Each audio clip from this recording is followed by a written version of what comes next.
I'd love to look back, because listen, I sat with you when you were first hired at OU, and we did games. I mean, I did your first Red River game. Yes. And I know how much that opportunity meant to you at the time, and that place still means to you, regardless of what everyone's going to say or think or anything. I know how much it means to you. Was there a specific conversation that was the hardest for you to have over the last 48 hours? They were all tough. The president, Joe Harris, and AD Joe Castiglione were so good to me, so that conversation was certainly tough. The conversation with Coach Stoops was tough, because he was so instrumental, obviously, in bringing me there and has helped guide me throughout my entire career, and that was tough. Probably the toughest one was with the players.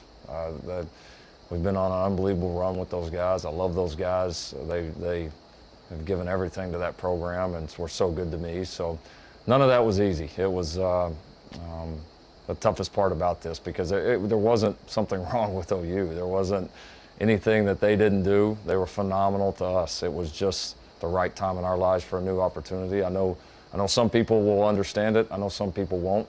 But I have a genuine love for that place, and I mean, I want it to be the second best program in the country. I will root for them and forever be a part of them and link to them, and I'm proud of that.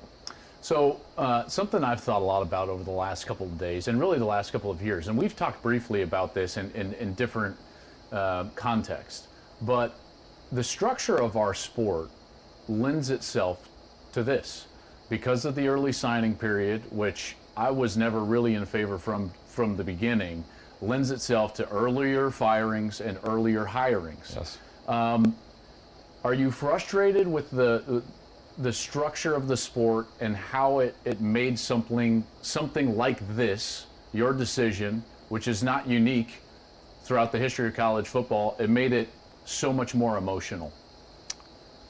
I am, because you look at other sports and it's not really the case. And I do think there's ways that this can be avoided, because you put, really we're all in the same boat. Players, coaches, people have to make these decisions so quickly and at inopportune times for their current positions that it's not good. It's not healthy for the sport. We're all human beings. This is all our lives. We've all got to do in these moments what we think is best. But I mean, having to make a decision a few hours after your team plays your last regular season game is not. It is what it is, and I've got to live with the decision that me and my family made, and we're going to. But it's not ideal. It's not ideal for anybody. So I hope that we can all of us that do care about college football can take a step back and look at this and say, all right, maybe this isn't good for the game. How can we find a system that works and a calendar that works, where people can finish what they started and have more time and a maybe more appropriate time to make these decisions as they come. Hey, thanks for watching. If you enjoy that clip, make sure you click subscribe somewhere down here.